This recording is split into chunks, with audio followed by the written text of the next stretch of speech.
तो मूवी के स्टार्ट होते ही हमें बताया जाता है कि आज से तकरीबन 5 साल पहले गॉडजिला और कोंग की बहुत बड़ी फाइट हुई थी, जहां पर गॉडजिला कोंग को हराने के बाद समंदर की गहराइयों में चला गया था और बस उसी दिन के बाद गॉडजिला का कुछ भी पता नहीं चल पाया, किसी ने नहीं देखा उसे। और उसके बाद हमें 5 साल बाद का सीन दिखाया जाता है, जहाँ पर हम एक आइलैंड को देखते हैं जो कि कोंग का घर था असल में। और यहाँ पर हम देखते हैं कि कोंग का साइज अब पहले से काफी बड़ा हो गया है। इसके बाद कोंग सोकर उठता है और पानी में काफी इंजॉय करता है। वहीं पर हम एक छोटी बच्ची को देखते हैं जो कोंग को काफी अच्छी लगती थी। वो दोनों काफी अच्छे फ्रेंड्स भी थे और कोंग उस बच्ची की कोई बात नहीं टालता था, उसकी सारी बातें मानता था। लेकिन ये बच्ची ना तो बोल सकती है और ना ही कुछ सुन सकती है। और यहाँ पर हम कोंग को बहुत ज्यादा अग्रेसिव पाते हैं। कोंग बहुत ज्यादा गुस्से में होता है और वो एक ट्री को उखेड़कर आसमान की तरफ फेंकता है, जिससे एनर्जी वॉल टूट जाती है। और यहाँ पर हम ये जान पाते हैं कि असल में कोंग को इस टाउन के नीचे रखा गया था ताकि गॉडजिला फिर से वहाँ पर ना आ जाए, क्योंकि ये दोनों टाइटन्स एक दूसरे को फील कर सकते हैं, तो कहीं ये दोबारा से न लड़ पड़े। अब क्योंकि कोंग पहले से काफी बड़ा हो गया था साइज में, इसीलिए डिसाइड किया जाता है कि उसे यहाँ से कहीं और शिफ्ट कर दिया जाएगा। इसके बाद हमें एक लड़का दिखाया जाता है जो कि एक कंपनी के लिए काम करता था और वो बेसिकली एक हैकर भी था। और जिस कंपनी में वो काम करता था वो काफी मॉडर्न चीजें बनाया करती थी, लाइक मशीन्स, रोबोट्स एक्सेट्रा। लेकिन उस हैकर को अपनी कंपनी पर थोड़ा बहुत डाउट होता है कि कंपनी कोई ऐसी चीज बना रही है जो नहीं बनानी चाहिए, इसीलिए वो कंपनी का सारा डाटा हैक कर लेता है, जिससे उसे पता चलता है कि ये कंपनी किसी काफी बड़े ऑब्जेक्ट को हांगकांग शिफ्ट कर रही है। लेकिन तभी वहाँ पर अलार्म बजने लगता है और ये गॉडजिला के आने का अलार्म था। देखते ही देखते गॉडजिला समंदर से बाहर निकल आता है। बाहर आते ही वो सब कुछ डिस्ट्रॉय करने लग जाता है। किसी को भी समझ नहीं आ रहा था कि आखिर गॉडजिला सबको क्यों मारता जा रहा है, क्योंकि वो तो एक ऐसा टाइटन है जो इंसानों को सेव करता है, उनकी जान बचाता है। यहाँ पर हम ये जान पाते हैं कि गॉडजिला के पास एक पावर है और वो पावर न्यूक्लियर पावर है। और गॉडजिला अपनी न्यूक्लियर पावर का इस्तेमाल करके पूरी कंपनी को डिस्ट्रॉय कर देता है। इसके बाद ये न्यूज पूरी दुनिया में वायरल हो जाती है कि गॉडजिला आ चुका है, लेकिन इस बार वो चेंज होकर आया है, पहले जैसा नहीं रहा। यानी पहले वो इंसानों को बचाता था, लेकिन अब वो अग्रेसिव है और गुस्से में सबको मारता जा रहा है। कंपनी का ऑनर न्यूज में सबको बता रहा होता है कि हमारी कंपनी एक प्रोजेक्ट पर काम कर रही है। वो बहुत जल्द एक ऐसी डिवाइस बनाने में कामयाब हो जाएंगे कि जिससे गॉडजिला का मुकाबला हो सकता है। इस न्यूज को एक लड़की भी देख लेती है जिसका नाम होता है मेडिसन। लेकिन यहाँ पर मेडिसन इस बात पर एग्री नहीं करती कि गॉडजिला गुस्से में आया है, क्योंकि वो गॉडजिला को बहुत अच्छे से जानती थी। इसीलिए वो इस न्यूज को सिर्फ एक बकवास समझती है, क्योंकि उसका मानना था कि गॉडजिला कभी भी किसी को नुकसान नहीं पहुंचा सकता, बल्कि वो इंसानों की हेल्प करता है, उनकी जान बचाता है। मेडिसन अपने फादर के पास जाकर उन्हें समझाने की कोशिश करती है कि गॉडजिला कभी भी ऐसा नहीं कर सकता और उसके साथ जरूर कुछ न कुछ किया गया है।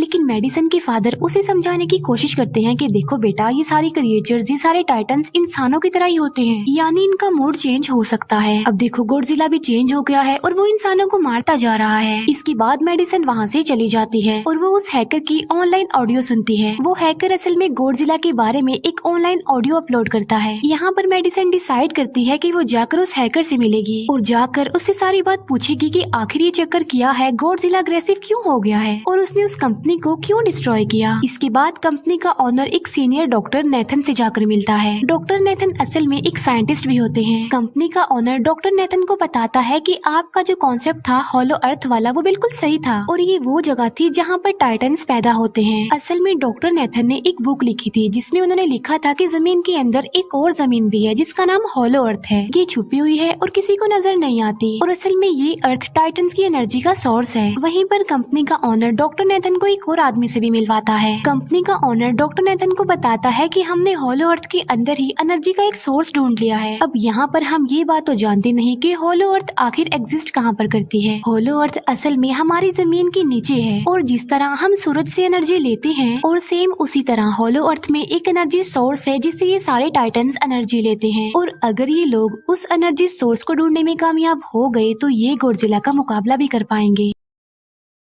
डॉक्टर नेथन उनसे पूछता है कि आखिर हम उस हॉलो अर्थ तक जाएंगे कैसे, क्योंकि अब से कुछ साल पहले मेरे भाई ने भी वहाँ पर जाने की कोशिश की थी लेकिन वो नहीं जा पाया और मर गया। यहाँ पर हम ये बात भी जान पाते हैं कि हॉलो अर्थ में ग्रेविटी नहीं होती, इसीलिए वहाँ पर हर चीज हवा में उड़ने लगती है। जिस पर कंपनी का ऑनर डॉक्टर नेथन को कहता है कि आपको इस बारे में फिक्र करने की कोई जरूरत नहीं है, क्योंकि हमारी कंपनी ने एक एंटी ग्रेविटी कार बनाई है जिसकी मदद से हम वहाँ यानी हॉलो अर्थ पर जाएंगे। कंपनी का ऑनर ये भी बताता है कि हर टाइटन्स में एक एबिलिटी होती है जिसकी मदद से हर टाइटन अपने घर को ढूंढ सकता है, इसीलिए हमें एक कॉन्ग की हेल्प लेनी चाहिए। इसके बाद डॉक्टर नेथन अपनी एक फ्रेंड जो कि डॉक्टर भी थी उससे मिलते हैं और ये फीमेल डॉक्टर कॉन्ग की देखभाल भी करती थी। डॉक्टर नेथन उस फीमेल डॉक्टर को समझाने की कोशिश करते हैं कि हमें कॉन्ग को उसके घर पर भेजना चाहिए और उसका घर होलो अर्थ है क्योंकि हम उसे ज्यादा टाइम के लिए यहाँ पर नहीं रख सकते और अगर वो यहाँ से बाहर निकला भी तो गॉडजिला उस पर अटैक कर देगा, इसीलिए कॉन्ग सिर्फ होलो अर्थ में ही सेफ रह सकता है। अब थोड़ी बहस के बाद फाइनली वो फीमेल डॉक्टर भी इस बात के लिए एग्री हो जाती है क्योंकि इसके अलावा उनके पास और कोई ऑप्शन जो नहीं था। फिर ये लोग अपनी पूरी आर्मी के साथ कॉन्ग को होलो अर्थ की तरफ ले जाने लगते हैं। कॉन्ग को ये लोग चेन से बांधकर ले जा रहे थे। कॉन्ग की फ्रेंड यानी वो छोटी बच्ची कॉन्ग से इशारों में बातें करती है। बच्ची बताती है कि कॉन्ग को गुस्सा आ रहा है क्योंकि उसे जंजीरों से बांधा हुआ है। आर्मी का लीडर उस फीमेल डॉक्टर को कहता है कि हम गॉडजिला के रास्ते से नहीं गुजरेंगे और हम किसी दूसरे रास्ते से ही जाएंगे ताकि गॉडजिला को पता न चल पाए, जिस पर वो फीमेल डॉक्टर कहती है कि जी हाँ बिल्कुल हमें ऐसा ही करना चाहिए क्योंकि गॉडजिला और कॉन्ग की काफी पुरानी दुश्मनी है क्योंकि वो दोनों ही खुद को मॉन्स्टर्स का किंग समझते हैं और अगर वो दोनों एक दूसरे के सामने आ जाते हैं तो तबाही मचा देंगे। फिर हम मेडिसन को देखते हैं जो कि अपनी फ्रेंड को लेकर उस हैकर से मिलने जाती है। यहाँ पर वो हैकर उन लोगों को बताता है कि असल में कंपनी एक काफी बड़ी चीज बना रही है और उस चीज को बनाकर हांगकांग शिफ्ट कर दिया जाएगा, लेकिन गॉडजिला को ये बात पसंद नहीं आई, इसीलिए उसने उस कंपनी पर अटैक करके उसे डिस्ट्रॉय कर दिया। फिर हम देखते हैं कि कॉन्ग वाली शिप में अलार्म बजने लगा है। वो बच्ची फीमेल डॉक्टर को बता रही होती है कि गॉडजिला आ रहा है। डॉक्टर नेथन कहता है कि अब क्योंकि गॉडजिला बाहर आ रहा है तो हमें कॉन्ग को भी आजाद कर देना चाहिए, यानी उसकी चेन्स खोल देनी चाहिए ताकि वो गॉडजिला का मुकाबला करके हम सबको बचा ले। और अब फाइनली गॉडजिला बाहर आ जाता है जो एक शिप को डिस्ट्रॉय करते हुए आगे बढ़ रहा था उन लोगों की तरफ। जब कॉन्ग को पता चलता है कि गॉडजिला आ रहा है तो वो जोर से चिल्लाने लगता है, लेकिन उसे तो चेन से बांधा गया था। फिर ये लोग गॉडजिला पर रॉकेट और मिसाइल से अटैक करते हैं जिसका गॉडजिला पर जरा भी असर नहीं होता। जो उन लोगों की प्लेन्स होते हैं गॉडजिला उन्हें भी डिस्ट्रॉय कर देता है और अब गॉडजिला कॉन्ग वाली शिप की तरफ बढ़ रहा था। गॉडजिला उन लोगों की सारी शिप्स को डिस्ट्रॉय कर देता है और यहाँ पर गॉडजिला उनके शिप को पलट देता है जिससे कॉन्ग और बाकी लोग समंदर में डूबने लगते हैं। फिर वो लोग कॉन्ग की चेन्स को खोल देते हैं ताकि कॉन्ग गॉडजिला का मुकाबला करके उन सबको बचाए। फिर गॉडजिला और कॉन्ग की ग्रेट वॉर होती है जिससे कॉन्ग गॉडजिला को समंदर में काफी नीचे फेंक देता है। फिर वो पलटी हुई शिप को सीधा करता है ताकि सब लोगों की जान बच सके, लेकिन गॉडजिला एक बार फिर से उठता है और वो उस शिप की तरफ जा रहा था जिसमें वो बच्ची थी। और यहाँ पर कॉन्ग एक शिप से दूसरी शिप पर जंप करके फाइनली उस शिप तक पहुँच जाता है जहाँ पर गॉडजिला आ रहा था। यहाँ पर कॉन्ग गॉडजिला को एक जोरदार पंच मारता है। फाइट बैक करते हुए गॉडजिला भी कॉन्ग को मारता है जिससे कॉन्ग नीचे गिर जाता है। कॉन्ग एक बार उठकर फिर से गॉडजिला को मारता है और गॉडजिला जाकर समंदर में गिरता है। इस बात से गॉडजिला को काफी गुस्सा आ जाता है और यहाँ पर वो अपनी पावर यानी न्यूक्लियर पावर का इस्तेमाल करता है। ये देखकर कॉन्ग जल्दी से अपनी जान बचाने के लिए पानी में कूद जाता है। गॉडजिला की जो न्यूक्लियर पावर की लाइट होती है वो हर जगह फैल जाती है। सब लोग उसे देखकर काफी हैरान रह जाते हैं और यहाँ पर हमें अंदाजा हो जाता है कि गॉडजिला कितना ज्यादा पावरफुल है। फिर समंदर के अंदर ही उन दोनों के बीच फाइट होने लगती है। गॉडजिला तो पानी में सांस ले सकता था, लेकिन कॉन्ग जो कि इंसानों की तरह था वो पानी में सांस नहीं ले सकता था, इसीलिए कॉन्ग हारता हुआ नजर आ रहा था।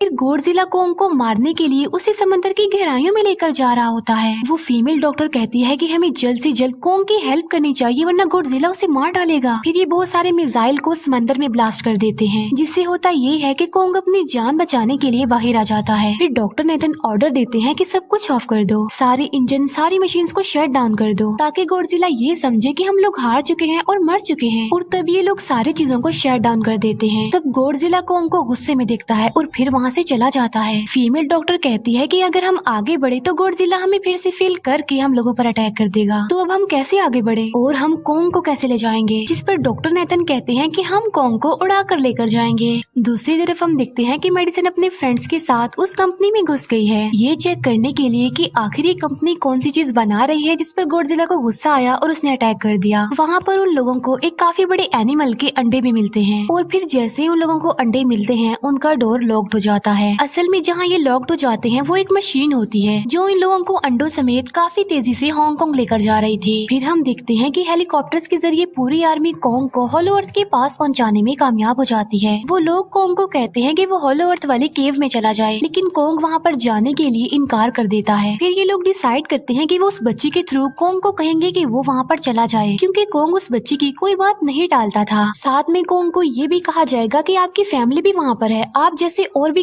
क्रिएचर्स हैं वहाँ पर। और यहाँ पर कोंग उस केव में जाने के लिए एग्री हो जाता है और यहाँ पर कोंग उस होलो अर्थ वाली केव में चला जाता है और ये लोग भी अपनी एंटी ग्रेविटी कार की मदद से कोंग के पीछे पीछे जाते हैं। होलो अर्थ एक अलग तरह की ही दुनिया थी। अब क्योंकि उन लोगों के पास एंटी ग्रेविटी कार्स थी, इसीलिए उनकी जान बच जाती है। और होलो अर्थ में अलग अलग तरह के मॉन्स्टर्स भी थे और तभी एक फ्लाइंग मॉन्स्टर उनकी एंटी ग्रेविटी कार पर अटैक कर देता है। वो मॉन्स्टर उस बच्ची पर भी अटैक करने वाला होता है, लेकिन कोंग उस मॉन्स्टर को पकड़ लेता है और उसे मार डालता है और बाद में उस मॉन्स्टर का सर ही धड़ से अलग कर देता है। इसके बाद कोंग तेजी से आगे बढ़ने लगता है, जबकि बाकी सब भी कोंग के पीछे पीछे जाते हैं। अब होलो अर्थ पर ग्रेविटी ना होने की वजह से वहाँ के सारे पत्थर हवा में उड़ रहे होते हैं। मेडिसन और उसके फ्रेंड्स हांगकांग पहुँच जाते हैं और यहाँ पर उन लोगों को उस कंपनी के सीक्रेट वेपन के बारे में पता चल जाता है। गॉडजिला को मारने के लिए इस कंपनी ने एक और गॉडजिला बनाया है और इस नए गॉडजिला का नाम होता है मेगा गॉडजिला। और इस मेगा गॉडजिला को कंट्रोल करने वाला वो आदमी होता है जिसे उस कंपनी के ऑनर ने डॉक्टर नेथन से मिलवाया था। मेगा गॉडजिला की पावर्स को चेक करने के लिए वहाँ पर एक स्कल क्रॉलर को छोड़ दिया जाता है। मेगा गॉडजिला यहाँ पर अपनी पावर्स का इस्तेमाल करके स्कल क्रॉलर को मार डालता है, लेकिन यहाँ पर एक गड़बड़ हो जाती है और वो ये कि उन्हें मेगा गॉडजिला को चलाने के लिए और ज्यादा पावर चाहिए थी और वो पावर सिर्फ और सिर्फ होलो अर्थ में थी। और यही वजह थी कि कंपनी का ऑनर उस एनर्जी सोर्स, उस पावर को ढूंढ रहा था ताकि वो मेगा गॉडजिला को दोबारा से जिंदा कर सके। इसके बाद हम देखते हैं कि मेगा गॉडजिला एक्टिवेट हो गया है। मेगा गॉडजिला के जिंदा होते ही गॉडजिला उसे फील कर लेता है और इसीलिए वो हांगकांग जहाँ पर वो मेगा गॉडजिला था उसी तरफ बढ़ने लगता है। होलो अर्थ दिखने में काफी खूबसूरत थी और होलो अर्थ में जो एनर्जी सोर्स था वो एक पहाड़ में था। कोंग उस पहाड़ की तरफ जाता है और उसके डोर को ओपन कर देता है और जोर से धाड़ता है। कोंग को वहाँ पर एक वेपन मिल जाता है जो कि एक एक्स थी और ये एक्स कोई नॉर्मल एक्स नहीं होती, बल्कि ये गॉडजिला की बॉडी से बनाई गई होती है जो कि बहुत पावरफुल होती है। कोंग उस एक्स को लेकर एक जगह पर बैठ जाता है बिल्कुल किंग की तरह। गॉडजिला जो कि हांगकांग पहुंच गया था और अब वो मेगा गॉडजिला की तरफ बढ़ रहा था, जिससे सब लोग अपनी जान बचाने के लिए इधर उधर भागने लगते हैं। दूसरी तरफ कोंग को एनर्जी सोर्स भी मिल जाती है और यहाँ पर उसे ये भी पता चलता है कि एनर्जी सोर्स उसकी एक्स को भी चार्ज कर सकता है, क्योंकि उसकी एक्स चार्ज होने के बाद ही चल सकती है और चार्ज होने के बाद वो और ज्यादा पावरफुल हो जाती है। गॉडजिला को ये बात भी पता चल जाती है कि होलो अर्थ में कोई आया है, जिससे गॉडजिला अपनी न्यूक्लियर पावर जमीन पर मारता है, जिससे वो न्यूक्लियर पावर जमीन को फाड़ती हुई कोंग के पास पहुँच जाती है। कंपनी की एक फीमेल ऑनर उन लोगों के साथ ट्रेक करती है। वो इस एनर्जी का थोड़ा सा सैंपल अपनी कंपनी के पास भेज देती है ताकि वो लोग मेगा गॉडजिला को एक्टिवेट कर दें। हालांकि फीमेल डॉक्टर उसे ऐसा करने से मना करती है, लेकिन वो उसकी एक नहीं सुनती और जब उस लड़की को रियलाइज होता है कि यहाँ पर गॉडजिला भी आने वाला है तो वो वहाँ से भागने लगती है, लेकिन तभी कोंग उसकी कार को पकड़कर उसे डिस्ट्रॉय कर देता है। कोंग अपना एक्स लेकर गॉडजिला से लड़ने के लिए तैयार हो जाता है, क्योंकि इस न्यूक्लियर पावर के जरिए गॉडजिला ने कोंग को लड़ने का इशारा दिया था। फिर कोंग वहाँ से भागते हुए हांगकांग आ जाता है। कोंग गॉडजिला पर अटैक करता है, लेकिन बाय मिस्टेक उसकी वो एक्स एक बिल्डिंग में फंस जाती है और मौके का फायदा उठाकर गॉडजिला कोंग को नीचे गिरा देता है और यहाँ पर इन दोनों के बीच जबरदस्त फाइट होती है। गॉडजिला कई बार अपनी न्यूक्लियर पावर का इस्तेमाल करके कोंग को मारने की कोशिश करता है, लेकिन कोंग बहादुरी से मुकाबला करते हुए हर बार बच जाता है। फिर कोंग अपनी एक्स से गॉडजिला पर अटैक करके उसे इंजर्ड कर देता है, जिससे गॉडजिला को गुस्सा आ जाता है और वो अपनी न्यूक्लियर पावर का इस्तेमाल करके कोंग को दूर फेंकता है, लेकिन कोंग अपनी एक्स की मदद से उस पावर को अपनी तरफ आने से रोक देता है। इन दोनों के बीच काफी देर तक फाइट चलती रहती है। अब क्योंकि गॉडजिला काफी ज्यादा पावरफुल था, इसीलिए कोंग हारता हुआ नजर आ रहा था। गॉडजिला कोंग को इंजर्ड करके वहीं पर फेंक देता है और उसकी चेस्ट पर पैर रख के जोर से धाड़ने लगता है। उसे देखकर कोंग भी जोर से धाड़ने लगता है और तभी गॉडजिला कोंग को छोड़कर वहाँ से जाने लगता है। हम देखते हैं कि कंपनी के ऑनर को वो एनर्जी सोर्स मिल चुका था जिसके जरिए वो मेगा गॉडजिला को जगा दे। यहाँ पर हमें पता चलता है कि मेगा गॉडजिला से काफी पावरफुल है और उससे साइज में काफी बड़ा भी है, लेकिन यहाँ पर मेगा गॉडजिला सब कुछ अपने कंट्रोल में कर लेता है। इसीलिए मेगा गॉडजिला सबसे पहले कंपनी के ऑनर को मारता है और बाद में उसके असिस्टेंट को भी मार डालता है। फिर मेगा गॉडजिला दीवार को फाड़ते हुए बाहर आ जाता है। गॉडजिला जब मेगा गॉडजिला को देखता है तो वो उसे लड़ने के लिए आगे बढ़ता है और उन दोनों के बीच काफी फाइट होती है। अब क्योंकि मेगा गॉडजिला काफी पावरफुल था, इसीलिए गॉडजिला हारता हुआ नजर आ रहा था। मेगा गॉडजिला को बहुत ज्यादा मारता है और उसे नीचे गिरा देता है। मेडिसन और वो हैकर मेगा गॉडजिला की पावर्स को ऑफ करने की कोशिश करते हैं, लेकिन वहाँ पर सारी मशीन्स में कोड्स लगे हुए थे। दूसरी तरफ हमें कॉन्ग दिखाया जाता है जो कि लड़ने की वजह से काफी इंजर्ड हो गया था और उसकी हालत काफी खराब थी और वो ऑलमोस्ट मरने ही वाला था। वो बच्ची कॉन्ग की हार्ट बीट सुनती है तो सबको बताती है कि कॉन्ग की हार्ट बीट आहिस्ता आहिस्ता कम होती जा रही है, जिस पर डॉक्टर नेथन कहते हैं कि हमें कॉन्ग को बचाने के लिए उसे एक काफी बड़ा इलेक्ट्रिक शॉक देना होगा और ये लोग कॉन्ग को शॉक उसी एंटी ग्रेविटी कार से देते हैं, जिससे कॉन्ग को काफी बड़ा झटका लगता है और वो दोबारा से उठकर खड़ा हो जाता है। वो बच्ची इशारों में कॉन्ग को कहती है कि देखो गॉडजिला हमारा दुश्मन नहीं है, वो हमारा फ्रेंड है, इसीलिए जाओ और उसकी हेल्प करो। तब कॉन्ग गॉडजिला को बचाने के लिए चला जाता है। मेगा गॉडजिला अपनी न्यूक्लियर पावर का इस्तेमाल करके गॉडजिला को बस मारने ही वाला होता है कि तभी वहाँ पर कॉन्ग आ जाता है और कॉन्ग यहाँ पर गॉडजिला को बचा लेता है। गॉडजिला फौरन समझ जाता है कि मुझे और कॉन्ग को साथ मिलकर लड़ना चाहिए, लेकिन मेगा गॉडजिला इतना ज्यादा पावरफुल था कि वो इन दोनों पर भारी पड़ रहा था। कॉन्ग को अपनी एक्स नजर आती है, लेकिन मुसीबत की बात तो ये है कि वो चार्ज नहीं होती, लेकिन कॉन्ग फिर भी उस एक्स से मेगा गॉडजिला पर अटैक कर देता है। लेकिन मेगा गॉडजिला कॉन्ग को मारता है और वो कॉन्ग को बस मारने ही वाला होता है कि तभी कॉन्ग उसे ऐसा करने से रोक लेता है। अब क्योंकि मेडिसन और उस हैकर से वो मशीन बंद नहीं हो रही थी जिससे मेगा गॉडजिला की पावर्स को कम किया जाए, इसीलिए वो गुस्से में आकर उस मशीन पर पानी डाल देते हैं, जिससे मेगा गॉडजिला थोड़ी देर के लिए ऑफ हो जाता है और इसी बात का फायदा उठाकर गॉडजिला अपने न्यूक्लियर पावर के जरिए कॉन्ग के उस एक्स को चार्ज कर देता है और अब कॉन्ग के पास पावर आ चुकी थी, इसीलिए वो मेगा गॉडजिला को तबाह बर्बाद करके रख देता है। उसके हाथ पैर तोड़ देता है और उसके सारे बॉडी के पार्ट्स अलग अलग कर देता है और लास्ट में वो मेगा गॉडजिला का सर भी उखेड़ कर फेंक देता है। अब क्योंकि मेगा गॉडजिला मर चुका था तो सब कुछ नॉर्मल हो जाता है, लेकिन तभी गॉडजिला फिर से खड़ा हो जाता है और कॉन्ग भी अपनी एक्स लेकर गॉडजिला से लड़ने के लिए तैयार हो जाता है। अब क्योंकि उन दोनों ने एक दूसरे की हेल्प की थी इसीलिए वो नहीं लड़ते। गॉडजिला वापस समंदर में चला जाता है जहाँ से वो आया था और जबकि कॉन्ग अब हमेशा के लिए होलो अर्थ में चला गया है और कॉन्ग उस छोटी बच्ची को भी अपने साथ वहाँ पर ले गया है और इसी के साथ ही इस मूवी का यहीं पर एंड हो जाता है।